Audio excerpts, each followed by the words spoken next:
Hey yo, c'est Culture Chronique, j'espère que vous allez bien. On est ensemble aujourd'hui pour un test d'un bracelet connecté, le test du MPO H2. Donc c'est un tracker d'activité que j'ai trouvé sur Amazon. J'ai trouvé les fonctionnalités intéressantes, le prix intéressant, donc j'ai décidé d'en faire un test. Allez, c'est parti. Donc le bracelet est plutôt joli avec l'écran OLED qui est très réussi. Donc on voit au dos, il y a le capteur justement pour prendre le nombre de battements du cœur par minute. Donc c'est souple, l'écran OLED qui est très réussi et le design général qui est vraiment bien. Donc il est assez classe ce bracelet, surtout pour ce prix-là. Donc il est trouvable entre 20 et 30 euros. Donc niveau design, pas de souci, on a vraiment un tracker d'activité très réussi. Donc on a diverses fonctionnalités qui sont directement accessibles sur le bracelet. Donc je vais vous montrer. Donc en appuyant une fois sur la touche, donc c'est pas réellement la touche, hein, c'est l'écran, c'est le bas de l'écran, c'est là où il y a le rond. Pas une touche physique. Donc on a l'heure, la date, le niveau de batterie et on voit que le Bluetooth est activé, donc c'est connecté à l'application. Donc bien sûr c'est pas tout le temps obligé d'avoir le bracelet connecté à l'application, hein, c'est que quand on veut décharger les données pour les faire analyser par l'application par exemple. Donc ensuite une deuxième pression, donc on voit le nombre de pas effectués. Donc en haut c'est le nombre de pas effectués. Donc en bas 10 000 c'est ce qu'on a réglé nous-mêmes sur l'application. C'est notre but à atteindre en fait. Ensuite on peut mettre 15 000, on peut mettre ce qu'on veut. Donc là c'est le nombre de battements de cœur par minute. Donc je vais passer, je vais vous montrer après. Là on peut directement attaquer une activité sur le bracelet. Donc sans passer par l'application. Je vais vous montrer. Donc sport, on laisse appuyer. Donc il y a une barre qui se charge. Donc ensuite on peut choisir de la marche, walk. Run c'est course. Ride du vélo. Hit aux heures. Donc là par exemple on va attaquer une activité de marche. Donc je vais revenir. Donc ça va charger la barre. Et donc là on attaque l'activité. Donc ça va prendre régulièrement notre pouls. Ça va calculer le nombre de kilocalories, le nombre de kilomètres effectués, le nombre de pas, etc. Donc ça va prendre tout ça en compte. Et après ça va enregistrer les données et on pourra, une fois connecté au téléphone, les mettre dans le téléphone pour les faire analyser par l'application.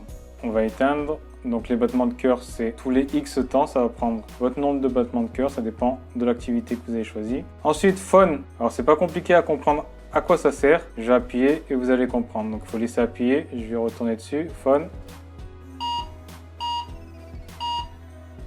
Je vais vous remontrer.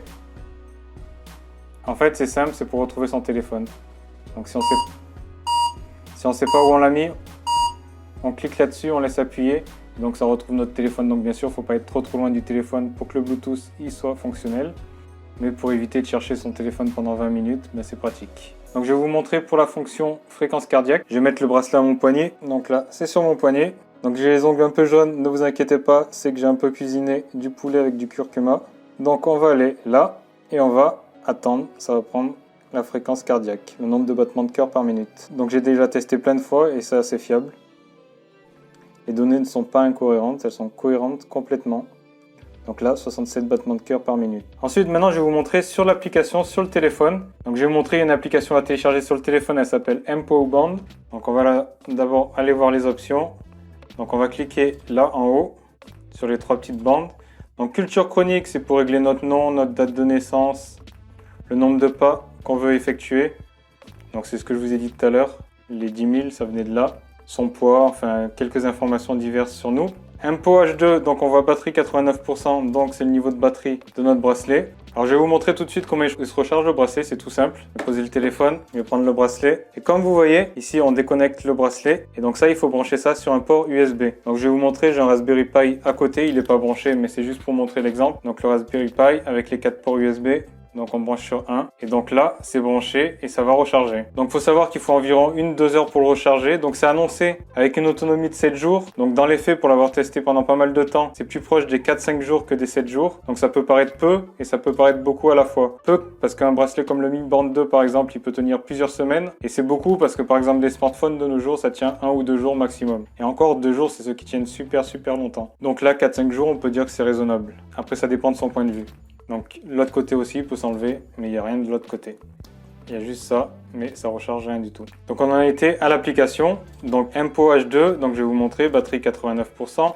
Trouver le téléphone, donc j'ai activé l'option, c'est ce que je vous ai montré tout à l'heure. Un clic sur le bracelet, ça permettra de faire vibrer et sonner le téléphone. Bracelet porté à quel poignet? Point d'interrogation, donc je l'ai activé, mais je ne sais pas exactement ce que ça veut dire. Ça voudrait dire ou poignet gauche ou poignet droit. Haute luminosité, donc ça permet au bracelet d'avoir plus de luminosité.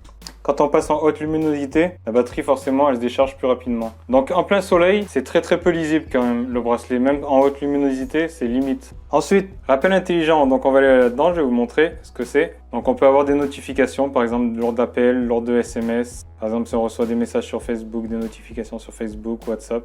Donc on peut l'activer. Donc je vais vous montrer un exemple. On va envoyer un petit message sur Facebook, donc un petit test. Donc comme vous voyez, une petite notification sur le téléphone. Donc ça c'est bien pratique. Donc par contre, je vais vous montrer sur le téléphone. Donc vous voyez Skype, Instagram ou quoi. Donc par contre les appels, j'ai jamais réussi à avoir des notifications pour les appels. Donc les SMS oui, pour le reste oui, mais pour les appels, j'ai jamais réussi à avoir ça. Donc je préfère vous prévenir, je sais pas si ça vient de l'OS de mon téléphone ou de quoi que ce soit, mais j'ai jamais réussi à avoir ça. Donc ensuite, on va aller voir d'autres choses. Rappel de sédentarité. Donc ça, c'est pour nous rappeler de bouger un peu. Si à partir de 60 minutes, par exemple, on peut calculer ça. Une durée, par exemple 90 minutes, on n'a pas bougé. Ça nous envoie des petites vibrations. Par contre, quand c'est dans le sommeil, ça fonctionnera pas. Donc l'intensité des vibrations, petite, moyenne, haute. Alarme, donc c'est pareil, on peut définir des alarmes. Donc ça nous réveillera avec des vibrations au niveau du bracelet. Donc c'est toujours bien. Donc il y a pas mal d'options sympathiques quand même. Donc les notifications, c'est plutôt pas mal. On voit une partie du message, mais on le voit pas entier. Donc il y a des trucs plutôt pas mal. Donc ici, c'est les pages principales. Donc par exemple, je vais vous montrer, on va cliquer sur le petit bonhomme là. Et on peut démarrer une activité directement sur le téléphone. Donc par exemple, on a équitation. Donc ça c'est mal traduit parce qu'on voit équitation et là on voit un vélo. Donc vous inquiétez pas, sur l'application il y a des trucs qui sont super mal traduits. Donc c'est marrant parce que là il y a équitation, on voit un vélo. Et sur le bracelet directement, c'est bien traduit, donc c'est bizarre. Donc marche, équitation, donc on va prendre ça, course. Donc on a un historique, si on veut voir ce qu'on avait fait avant, on va juste appuyer. Donc là l'activité elle a commencé. Donc comme on voit sur le bracelet, ça suit l'activité. Donc quand on le lance sur le téléphone, ça lance sur le bracelet en même temps. Donc sur le téléphone, on a plus d'informations, les graisses brûlées, cardio, pic exercice, temps d'utilisation, le nombre de kilomètres, le rythme cardiaque, donc etc. etc. Donc comme on voit, quand on se lance avec le téléphone, on voit plus de choses. Maintenant, il y a un mode carte, donc c'est le GPS disponible. Par contre, j'ai jamais réussi à le faire fonctionner. Je vous le dis clairement. Donc est-ce que c'est un souci que j'ai pas réussi à résoudre moi-même ou si c'est un bug de l'application qui fonctionne qu'en Chine à ce niveau-là? Moi, je pense que ça vient de là après. Vous me direz dans les commentaires ceux qui l'ont testé.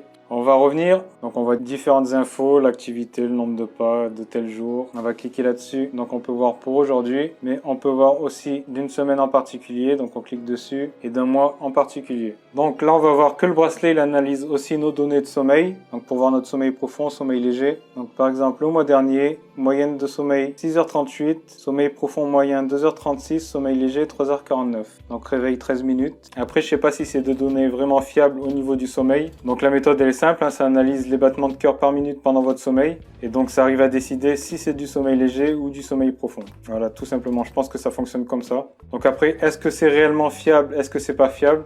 Faut savoir que tous les bracelets de ce genre, ils fonctionnent de la même façon. Par rapport au sommeil léger, au sommeil profond, je sais pas si c'est réellement fiable, comme je disais. Par contre, les données de sommeil, elles sont fiables. Je savais à peu près à quelle heure je m'étais endormi, à peu près à quelle heure je me suis réveillé. Donc je regardais et je voyais bien que les données, elles étaient bonnes. Le nombre d'heures de sommeil y correspondait. C'est juste la notion de sommeil profond et de sommeil léger. Ensuite, je vais vous montrer le rythme cardiaque. Donc on voit les différentes fréquences à chaque fois que ça l'a pris. Ça nous dit si c'est une fréquence cardiaque normale, etc. Il y a plein de données plutôt pas mal. Donc j'ai trouvé que toutes les données étaient relativement fiables. Donc après, il faut savoir que c'est un bracelet qui est trouvable entre 20 et 30 euros. Donc c'est vraiment pas cher, donc c'est trouvable sur Amazon à ce prix-là à peu près. Peut-être un peu moins en Chine, mais les données sont assez fiables. La batterie qui est annoncée à 7 jours, elle est plutôt vers 4-5 jours. Donc comme je vous ai dit, ça peut paraître beaucoup, paraître peu, ça dépend des personnes. Donc on peut démarrer directement les activités sur le bracelet, ce qui est plutôt pas mal. Il n'y a pas besoin de passer par l'application pour démarrer une activité, ce qui est un bon point. Même sans démarrer d'activité, que ce soit sur le téléphone ou sur le bracelet, donc ça analyse notre nombre de pas journaliers, etc., les calories brûlées. Il y a quelques bugs de l'application, comme par exemple le GPS, donc il fonctionne pas. Ça m'affichait la carte de la Chine à chaque fois et ça bougeait pas. Les notifications d'appel, donc j'ai jamais réussi à recevoir des notifications d'appel sur le bracelet.